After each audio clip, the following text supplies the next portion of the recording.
ఈ తెలుగు సినిమా పరిశ్రమలో ఒకడున్నాడు. అతని పేరు ప్రకాష్ రాజ్.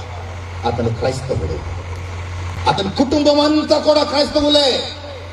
నాన్న, అమ్మ, చెల్లెళ్ళు, బావమర్దులు, పాస్టర్లు. ఇతని పేరు ప్రకాష్ యాంటోనీ రాయ్.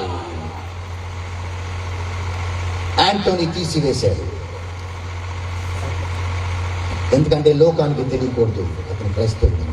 ఈ వీడియో మాట్లాడిన వ్యక్తి పేరు సూర్యకుమార్ భగవాన్ దాస్.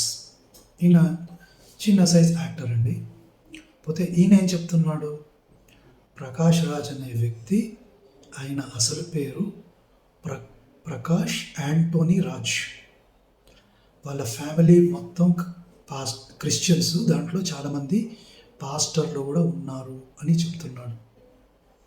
మనం స్క్రీన్ మీద కూడా కోర్స్ యాజ్ యాక్టర్ మీరు తెలుగు పాత్రలు వేయచ్చు, ఏదన్నా పాత్రలు వేయచ్చు.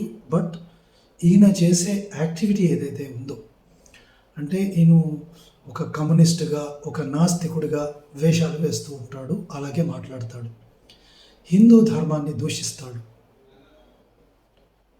మళ్ళీ నేను నాస్తికుడిని అని చెప్పుకుంటాడు. రీసెంట్గా వాళ్ళ మదర్ గారు ఐ థింక్ చనిపోయారు. బాధాకరమే. పోతే ఆమె ఆ క్రిస్టియానిటీని నమ్ముతుంది కాబట్టి ఆమె కోసం నేను చర్చికి వెళ్ళానని చెప్పుకున్నాడు. అది కూడా తప్పేం కాదు. కానీ నీ ఐడెంటిటీని మార్చుకొని, సూర్యకుమార్ చెప్పినట్టు ఐడెంటిటీని మార్చుకొని నాస్తికుడు అనే నాటకాలు వేస్తూ హిందూ ధర్మాన్ని తిడతావు కదా, అది ప్రాబ్లం.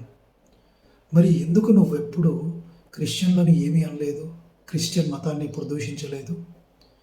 ఎప్పుడు పాలస్తీన్ దాకా వెళ్ళి వాళ్ళని సపోర్ట్ చేస్తావు, ఇక్కడున్న హిందువులని ఎందుకు తిడతావు? ఇక్కడే నీ దిక్కుమాలిన హిపోక్రసీ అంతా బయటపడుతుంది.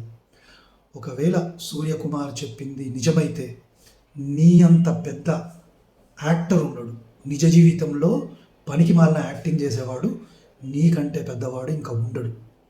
సో ప్రకాష్ యాంటోనీ రాజ్, నీ పద్ధతి మార్చుకో.